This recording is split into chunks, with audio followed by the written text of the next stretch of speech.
누가 진짜 성공했는지, 그리고 누가 정말 행복한 사람인지 우리가 언제쯤이면 잘 알 수 있을까요?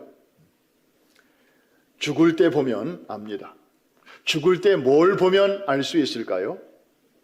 그가 마지막으로 무슨 말을 남기는지를 들어보면 압니다. 조계종 종정을 지낸 분으로 가히 성불의 경지에 도달했다고 자타가 인정하는 성철 스님이 이런 유언을 남기셨습니다. 한평생 남녀무리를 진리가 아닌 것을 진리라고 속인 죄가 너무 커서 나는 지옥에 떨어진다. 그런가 하면 인류 최초로 물질의 기본 입자인 전자, 일렉트론을 발견해서 노벨 물리학상을 받은 영국의 천재 과학자 텀슨은 임종시의 제자들이 물었습니다. 선생님께서 발견하신 것 중에 최대의 발견은 무엇입니까?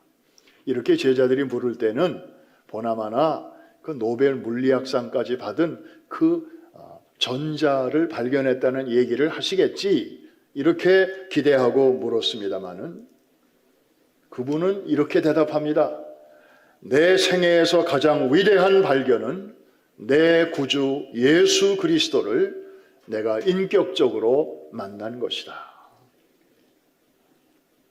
이화여대 초대 총장을 지내신 김환란 박사님은 세상을 떠날 때에 내 장례식 때는 슬프고 느린 장송곡을 부르지 말고 대신 빠르고 힘찬 승리의 행진곡을 불러달라는 유언을 남기고 천국으로 떠나셨습니다.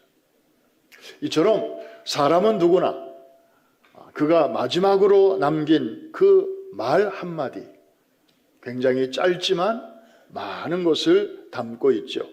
그가 어떤 삶을 살아왔는지, 그리고 그가 어떤 가치를 가장 소중히 여겨왔는지를 말해주고 있습니다. 다시 말해서 그 마지막 한마디는 그의 인생의 축소판이라고 말할 수 있습니다. 오늘은 부전자전 두 번째 시간입니다. 한때 한국에서는 부전자전이 무슨 뜻이냐 이렇게 물으면 젊은이들 가운데는 아버지가 전시면 아들도 전시라는 뜻 아닌가요? 그런 우스갯소리가 있었던 때가 있었습니다. 지난 주일은 아버지 야곱의 유언과 죽음, 그런데 오늘은 그의 아들 요셉의 죽음과 유언을 우리는 생각합니다. 혹시 여러분 가운데 요셉이라고 하는, 조셉이라고 하는 영어 이름을 본인이 갖고 있거나 자녀 중에 있거나 손자 중에 있거나 혹은 여러분 친척 중에 갖고 있는 분 한번 손 좀 들어보십시오. 조셉. 많이 여기저기 저기서는 막 쌍수를 들고 난리가 났습니다. 너무 좋은 이름입니다. 아주 성경적인 이름입니다. 이 요셉의 생애를 우리가 간단하게 스케치를 해보면 야곱의 11번째 아들로 태어났습니다. 12아들 중에 11번째. 게다가 야곱의 첫사랑이었던 라헬이 낳아준 첫 번째 아들이었기 때문에 아버지의 사랑을 독차지했습니다. 그러다가 17살 때 이제 낯선 이집트 땅으로 팔려갑니다. 온갖 고생 끝에 30세의 나이가 되었을 때에 이집트의 제2인자 국무총리에 오르게 되고, 그리고 40세 때 아버지와 그의 형제들과 자그만치 70여 명의 자기 가족들을 이집트로 이제 초청을 해서 소위 가족 이민을 이끌어 줍니다. 고센이라고 하는 땅에 정착을 시키게 되죠. 그러던 중에 57세가 되었을 때 아버지 야곱이 눈을 감습니다. 그래서 가나안 땅 헤브론에 있는 막벨라 굴에다가 이제 장례를 치루어 드리죠. 그 후에 53년을 더 사시다가 110세의 나이로 눈을 감게 됩니다.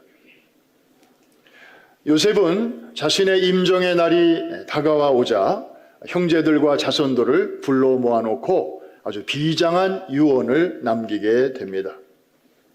자, 요셉의 유언은 우리가 지난 주일날 살펴본 그 아버지 야곱의 유언과 이렇게 비교를 해보면 같은 점이 있고 또 확연히 다른 점이 있습니다.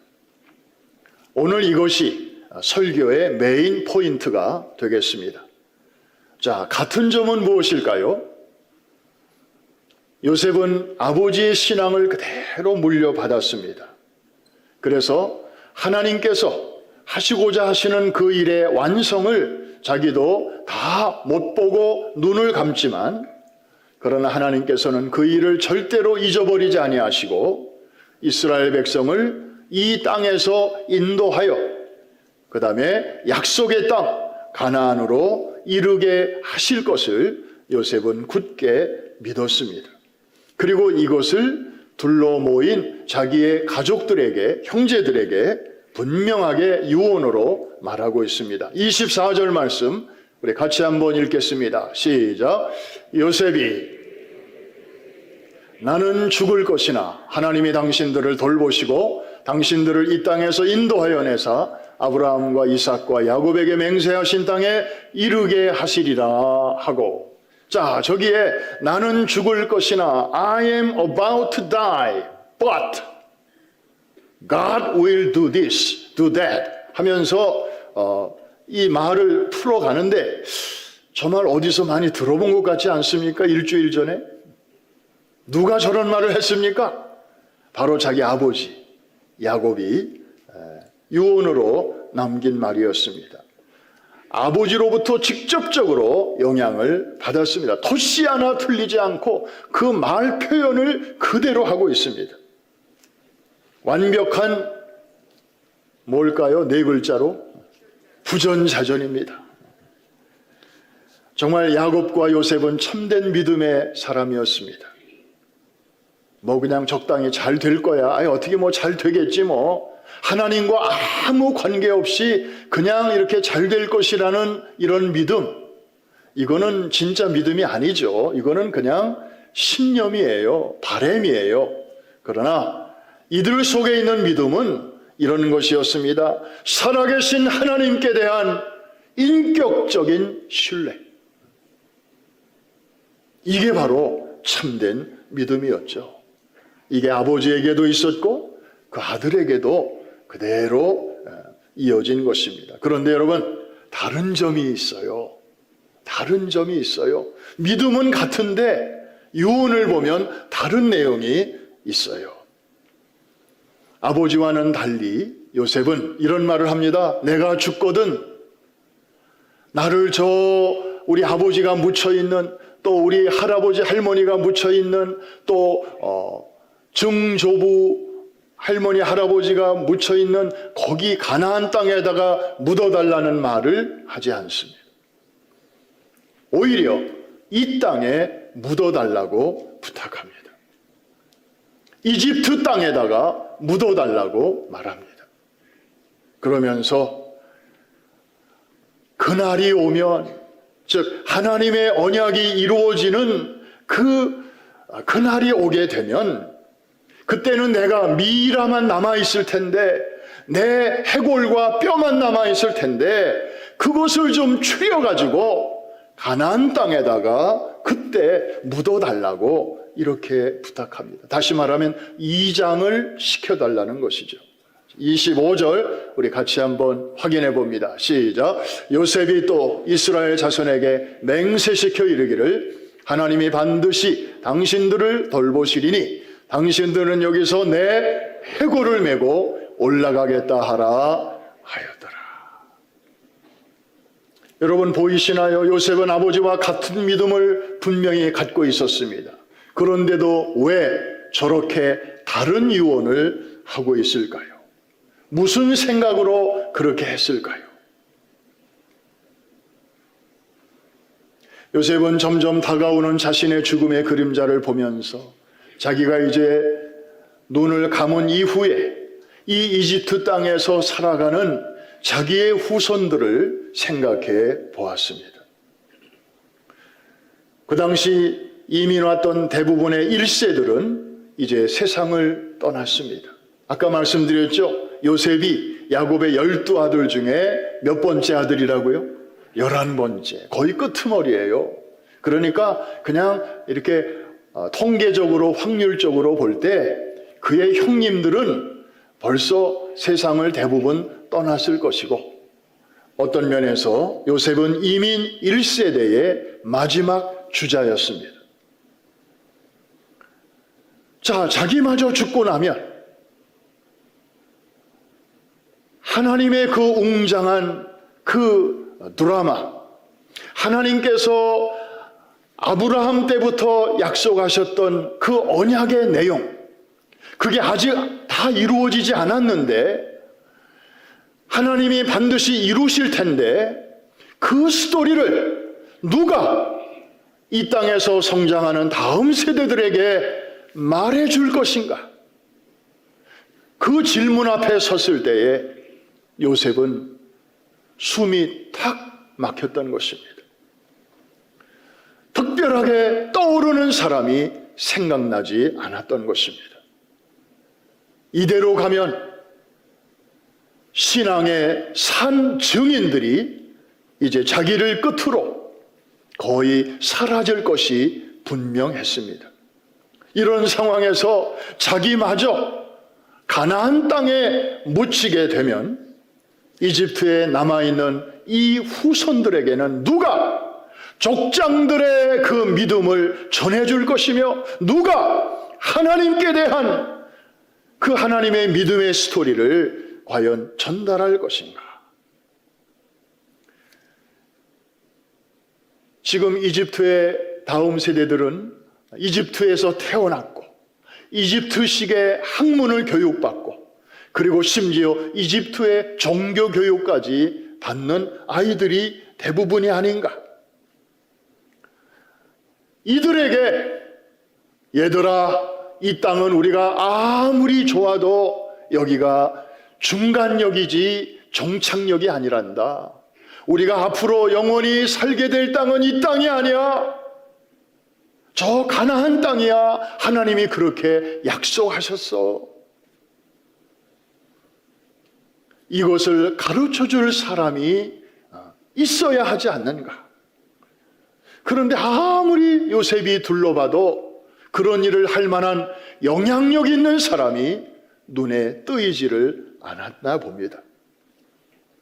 나라도 해야 되지 않겠는가? 그래서 요셉은 지금까지 열심히 그 일을 해왔는데, 이제 다가오는 죽음의 그림자를 바라보면서 요셉은 다시 한번 입술을 깨무는 것입니다. 사람이 없다면 나라도 해야 되지 않는가?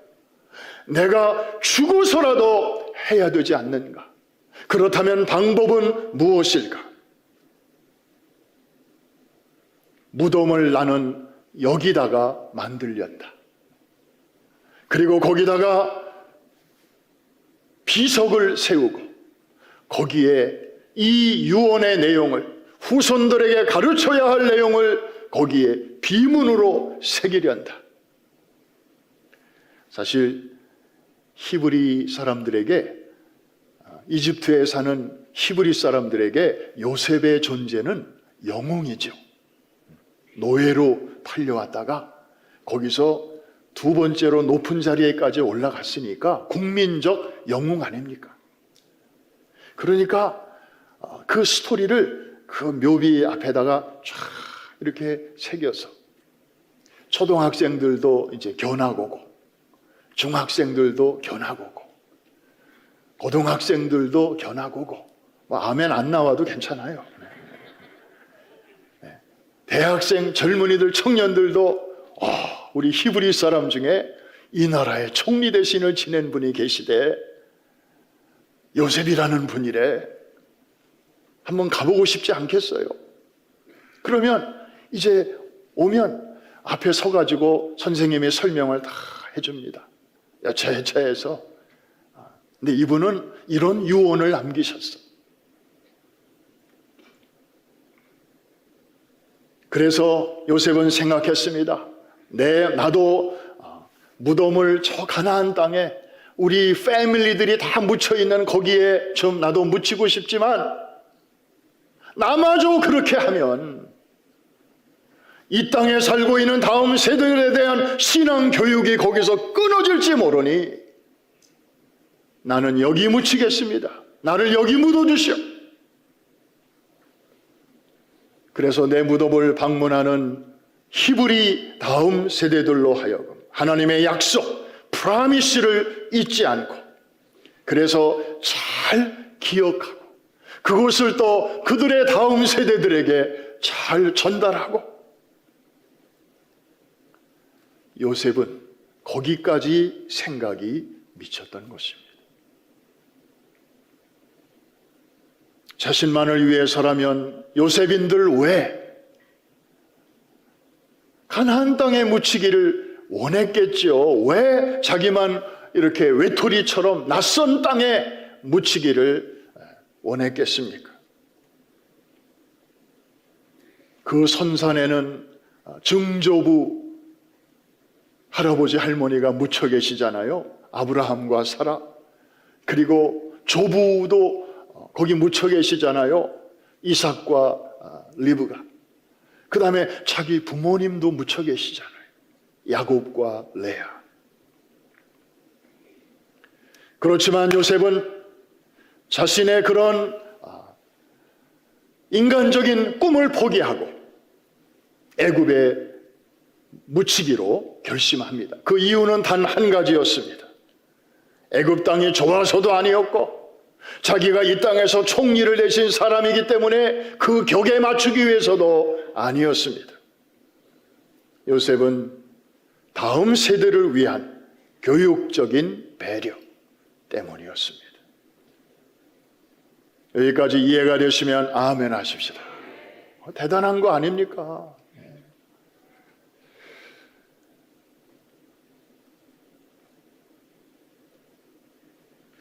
이제는 시선을 우리에게로 한번 돌려보십시다.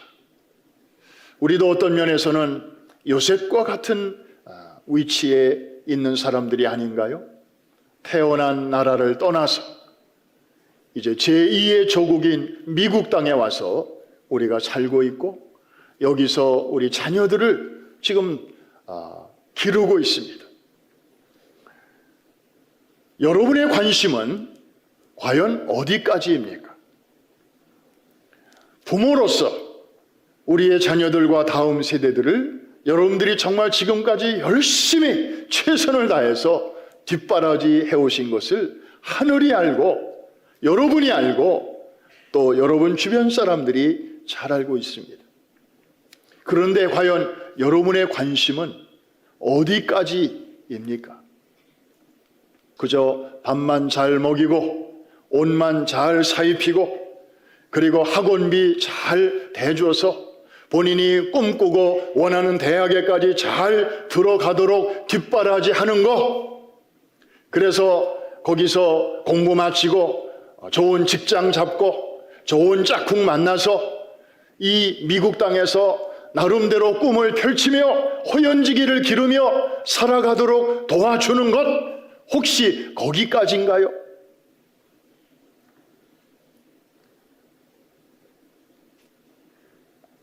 우리 자녀들이 대학에 가서 가장 빠른 속도로 그리고 가장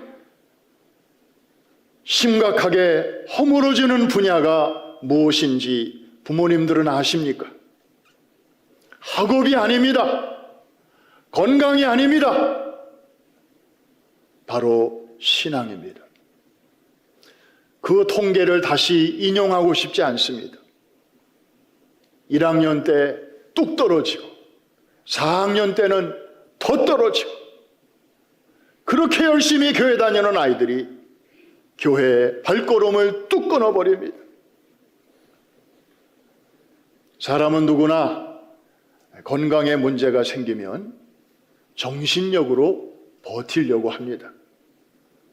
그런데 정신력에 문제가 생기면 그리고 신앙에 구멍이 뻥 이렇게 뚫려버리면 그 다음에는 버틸 힘이 없습니다.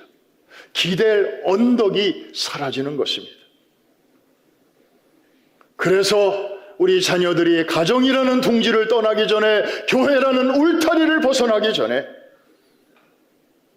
우리 자녀들이 부모의 하나님이 아니라 자기의 하나님을 인격적으로 만날 수 있도록 우리가 도와주어야 합니다.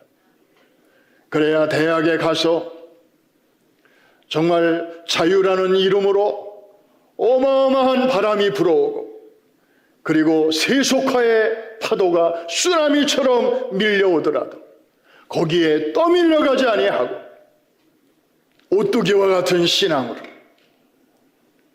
의연하게 서서 파도와 무모하게 싸우는 게 아니라 오히려 다가오는 파도를 잘 타면서 유유히 인생의 바다 한복판으로 나아갈 수 있도록,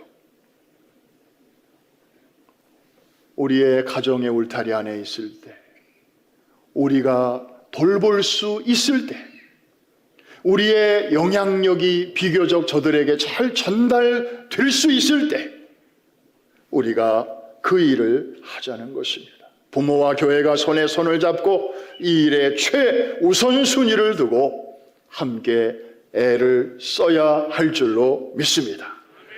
그래서 수직선교의 성공함으로 그것을 발판으로 수평선교로 나아가서 여기서도 챔피언이 되고 나가서도 챔피언이 되는 두 체급을 석권하는 그러한 가정과, 그리고 그런 부모들로, 그런 자녀들로 세우자고 하는 것이 바로 에셀나무 프로젝트의 정신인 줄로 믿습니다.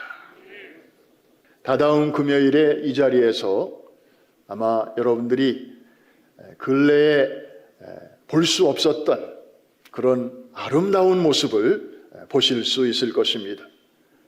청소년 찬양 집회, SL 워십 나잇이라는 이름으로 이제 바로 이 자리에서 금요 예배 시간에 우리 가정과 교회의 청소년들은 물론이고 그 친구들까지 다 초대받아서 아마 이 아래층은 중고등 학생들로 기본적인 거리를 유지하면서 꽉 차게 될 것이고, 또 우리 부모님들은 우리 2층에서 또 더 많이 오시면 좌우 날개에서 마치 울타리처럼 영적인 울타리가 되어주셔서 집회 내내 한 2시간 동안 진행이 될 텐데 집회 내내 여러분들이 중보기도 해주실 것입니다. 정말 하나님이 기뻐하시는 그런 아름다운 은혜의 잔치가 될 것입니다. 그동안에 여러분들은 에셀나무를 위해서 기도 많이 해주셨습니다. 그런데 도대체 에셀나무가 뭐야? 뭐 하자는 거야? 뭐 기도는 하고 있지만 뭐 이렇게 눈에 보이는 게 없었어요. 그런데 그날 드디어 첫 단추가 이 빌딩 안에서 이제 채워지게 될 것입니다. 아직도 갈 길이 멉니다. 그러나 하나님께서 이 첫 걸음부터 하나님이 축복해 주실 때, 정말 이것이로구나. 하나님이 이것을 원하셨구나. 하나님이 정말 이 일을 기뻐하시는구나 하는 것을 우리 모두가 확인하게 될 것입니다. 그날을 위해서 기도해 주시기를 부탁드리면서 기도해 주실 분들만 큰 소리로 아멘 하십시다. 정말 우리 교회에 아주 큰 기쁨의 시간이 될 것입니다. 이제 말씀을 마칩니다. 요셉은 아버지와 똑같은 신앙의 DNA를 가졌습니다. 그러나 아버지와 다른 부탁, 다른 유언을 남겼습니다. 그것은 온전히 한 가지 이유 때문이었는데 바로 다음 세대를 위한 배려 때문이었습니다. 여러분 기억하시죠? 요셉은 살아있는 동안에는 자신의 두 아들, 즉 애굽 아내 사이에 하나님이 주신 므낫세와 에브라임을 품었습니다. 어떻게 해서든지 이 아이들이 혈통적으로 유대인은 아니지만 그래도 하나님의 약속 있는 그 자손들의 반열에 혹시 오를 수 있는 길은 없을까 노심초사하면서 결국에는 뜻을 이루지 않았습니까? 야곱이 죽기 전에 이 손자들을 데리고 가가지고 야곱이 성령의 감동으로 이 아이들을 위해서 손을 엇바꾸어 축복해 주지 않았습니까? 이제부터 이 아이들은 내 손자가 아니라 내 아들들이다. 그래서 엄연히 이스라엘의 12아들의 그 반열에 이들을 격상시켜 주셨고, 장차 이스라엘 민족을 형성하는 일에 조상으로 이 아이들을 하나님이 사용해 주신 것입니다. 요셉이 자기 가정에 보내주신 두 아들을 잘 품었기 때문에 그런 해산의 수고가 가능했던 것이죠. 그리고 요셉은 죽은 후에는 미라가 되어서까지, 해골이 되어서까지 그 땅에 수많은 오고 오는 다음 세대들을 품었습니다. 자기의 무덤을 그 선산에 쓰지 아니하고 낯선 이방 땅에다가 자기의 무덤을 만들면서까지 다음 세대들을 끌어안았던 것입니다. 이러한 그의 수고와 헌신은 결코 헛되지 않았습니다. 그냥 멋있는 무슨 쇼나 이벤트로 끝나지 않았습니다. 요셉의 이 비전은 오고 오는 세대들에게 그대로 전달이 잘 되었습니다. 400여 년의 세월이 흐르도록 잘 전수가 되었던 것입니다. 제너레이션 투 제너레이션, 자자손손, 이 하나님의 약속, 이 하나님의 스토리, 하나님의 드라마가 잘 이렇게 전달이 되었던 것입니다. 그래서 드디어 그날이 왔을 때 하나님께서 모세를 지도자로 세우시고 출애굽이 이루어지는 그날, 얼마나 정신없는 그날 아침이었습니까? 그런데 모세가 한 일이 있었습니다. 요셉의 무덤으로 달려가는 일이었습니다. 그리고 400년 넘게 땅속에 묻혀있던 요셉의 그 미이라, 해골과 뼈를 추렸습니다. 그리고 출애굽할 때 사람을 시켜 그것을 메고 가게 했던 것입니다. 그거 한번 찾아봐야 돼요. 저는 이 규절을 보면 소름이 쫙쫙 끼칩니다. 어떻게 이렇게 이 유언과 신앙이 그 400년이라는 그 오랜 세월 동안 잘 이렇게 전달이 될 수 있었을까? 출애굽기 13장 18절 19절입니다. 다 같이 시작. 그러므로 하나님이 홍해의 광야길로 돌려 백성을 인도하심에 이스라엘 자손이 애굽 땅에서 대열을 지어 나올 때에 19절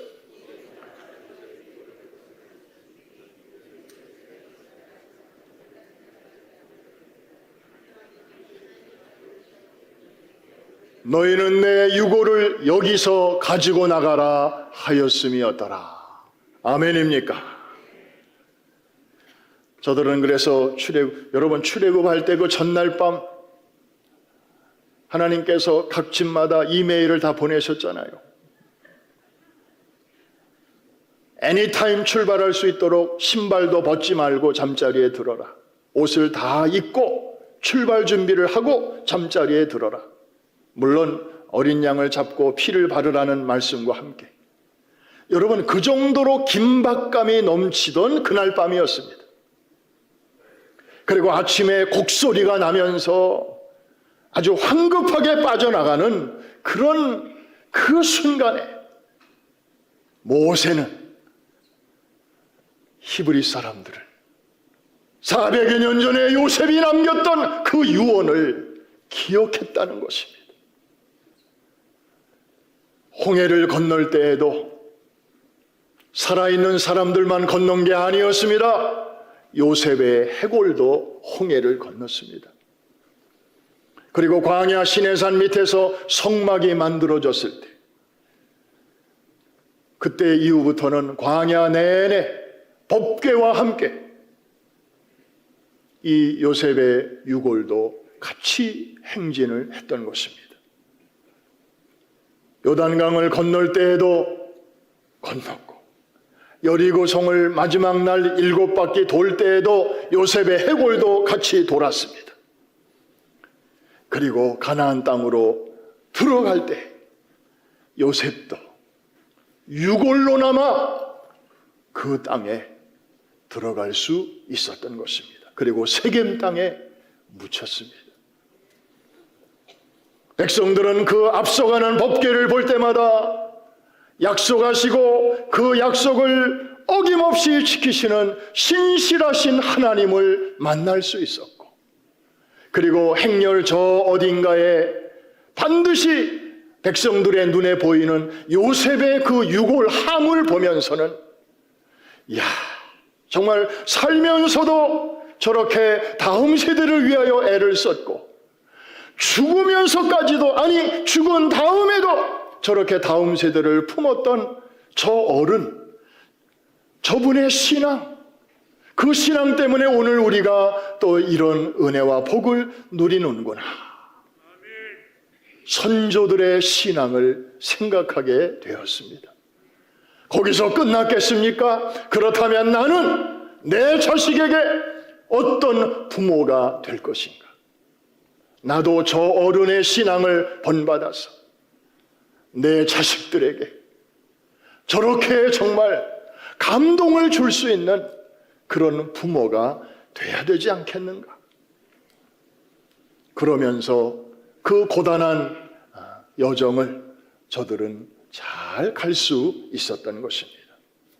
이제 말씀을 마칩니다. 여러분, 이제는 하나님의 공이 우리 앞으로 왔습니다. 이제는 우리 차례입니다. 이제는 여러분 차례입니다. Now it's your turn. 우리 다음 세대들에게, 여러분의 자녀손들에게 남겨줄 마지막 한마디, 그게 중요합니다. 그게 여러분의 인생의 축소판이기 때문입니다. 그거 준비하셔야 됩니다.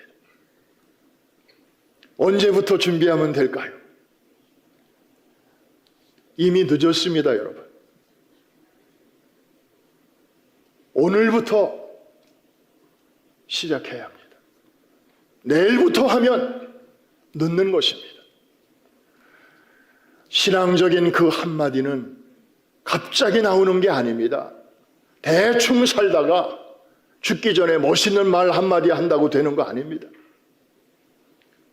그거 듣는 사람들이 인정 안 합니다. 평소의 삶이 뒷받침되어야 합니다. 순교도 아무나 못합니다. 순교적인 삶을 살아온 사람들만이 할 수 있는 것입니다. 마찬가지로 야곱의 마지막 유언 얼마나 아름답습니까? 요셉의 마지막 유언 정말 얼마나 감동적입니까? 이제는 우리 차례입니다. 여러분도 준비하며 사시기를 바랍니다. 오늘부터, 지금부터, 여기서부터 그렇게 다시 시작하시면 됩니다. 마지막 한마디를 이제부터라도 잘 준비하며 살아가시는 우리 모두가 될 수 있기를 주의 이름으로 축원합니다. 기도하겠습니다.